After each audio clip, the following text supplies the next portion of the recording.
Hello, this is TelecomTV reporting from the Great Telco Debate 2016 here in the City of London. I'm talking with Chris Lewis, an old friend, Chris Lewis of Lewis Insight, and of course, Chris, founder of the Great Telco Debate itself. That's 3 years of it, Chris. Yes. It's been a very entertaining day as usual. I've been here, as you know, the entire time.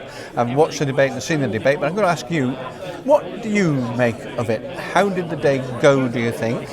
And what do you think were the main points to take away from it?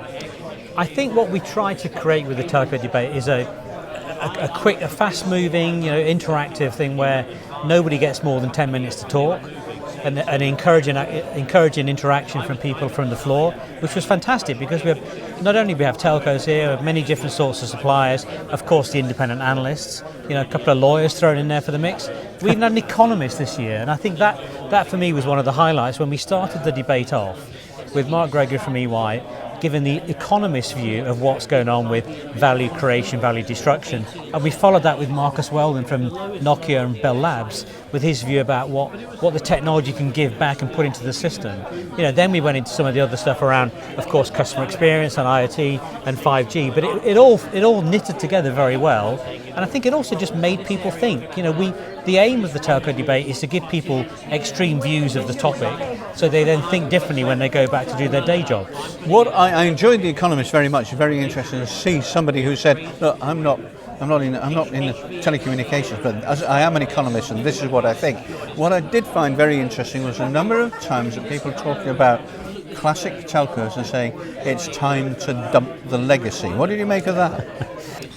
I think it's coming evident to everybody that the legacy business, both in terms of legacy services, so some of the old technology services, and also legacy systems that go to support them, whether it be for billing or delivery or assurance or whatever, that we need to get out. We need to simplify the services that we offer. At the end of the day, we've hidden behind complexity as an industry for so long.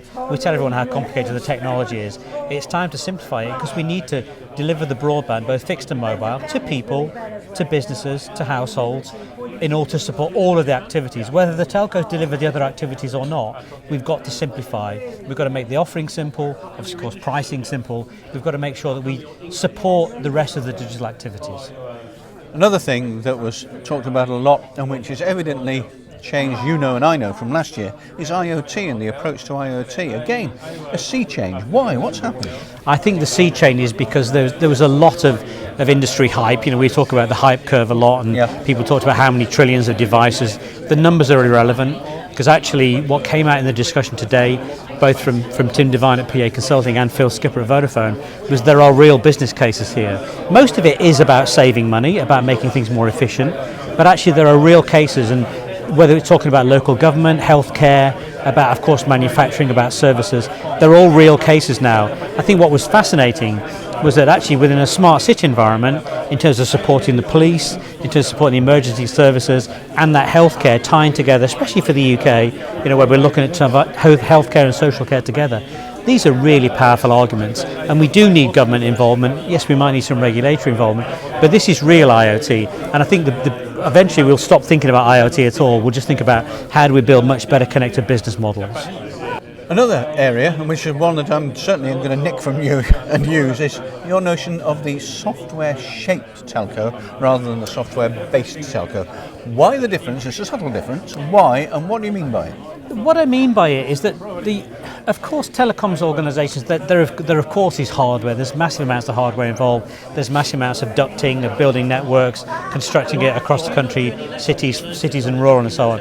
But actually, it's more subtle because it's not about changing it completely towards a software environment, but it's shaping the way people do business, making them think that actually the software tools are there, both from setting the services up, analysing the data, supporting the customer. So it's shaping the way we think about the service, shaping the way we think about what a telco is in the future. We used to dictate it in hardware terms. I don't think we should dictate it in software terms, but it's more blending the two together, so hence shaping rather than defining. Now, you had an economist to kick the day off. It was very interesting. Peter Day was here again, the BBC financial correspondent, doyen of the business. He gave a very succinct account of what had happened in the morning. He's got a finger on the pulse, and again, he says, I'm no technologist and I'm not from a telco background, but his take What did you think of his take on the morning's business and what he thought about the industry, having listened to it and participated? Because Peter has spent so many years as a sort of business correspondent working within the BBC, he's looked at a lot of the issues, and we've talked about technology, and he mentioned Chattanooga as a sort of gigabit city. So rather than have him introduce things today, I thought, why don't you just summarise what happens in the morning? And with that journalist's sort of analytical mind, he picked out those nuggets about the Economist view of the world, about gigabit, about the changing nature of the telecom player. He nailed it for me, because he just said, technology is important, but actually it sounds that building society and business is actually much more important, and that's what this stuff will ultimately underpin, which of course raises the question in the future: what is the telco? How does it interact with its customers? Does it become invisible in the future, which I think is something that came up on several occasions as well? Can it afford to become invisible? Can it still generate a lot of revenue if it's invisible?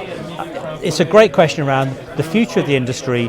Should we change the nature of it? Should we have competition at the services level, not at the infrastructure level? Massive implications for the industry. And I thought Peter, in his inimitable style as a BBC journalist, let alone his dulcet tones, delivered that perfectly. One thing that struck me, and one of the notes I made, was telecoms is too important to be left to the telcos, yes. Which I thought was very entertaining, to say the least of it. Had we had a slightly different audience there might have been things thrown. But again, a very refreshing and interesting thing for people to come over and actually to talk about in this kind of arena. I think what we're trying to do in the Great Telco Debate is give people a chance to air their views. And with the independent analyst community, we are more outspoken. We don't have to support customers on certain levels. We can just say what we think. And I think the way that came out, the comment about telco, it's too important for the telcos. It's sort of saying, look, this is really important. Governments, you've got to take this seriously. Regulators, you've got to make sure we get the best network. You can't just impose structures on the telcos that stop investment. We need this as individuals, as businesses, as society. And I think that was the comment, why that comment came out. Well, obviously things have ended. People are enjoying a glass of wine and a chat here now. I'm sure you'll want a couple of days rest, but time to start thinking about the Great Telco Debate 2017 in a minute, isn't it? Do you know what's happened with it over the years is that when we go back and look at the topics that come up, we're looking for what the hot topics are. We're looking to make sure that we get senior level industry people in the room, both from telcos, from suppliers, from other commentators. We had a professor from the University of Surrey there today talking about 5G. We had people from the legal side, the financial side. It's about making sure that the voices get heard from all perspectives. So I will go away, look at it. As an analyst, the beauty of being an analyst is you're always looking at new ideas for the industry. And so as I spend my year going around working projects for different parts of the industry, there's always new ideas filtering through about how do we do it. But what we will carry on doing is making sure it's short, punchy, interactive. I thought the addition of the throw-around microphone today was brilliant. That was fantastic. It just adds it sounds a silly thing, but the fact you're throwing a microphone rather than just handing that big old stick around adds a different dimension of interactivity. It does. People engaged, people joined in. They weren't worried about what they said, they just said what they thought, and they were getting their opinions out there. And the fact that Graham and I are arguing for and against the motions, whether we believe in them or not, it's making us think a lot more about it as well. Chris Lewis, as usual, thanks very much. Pleasure, Martin. Thank you very much.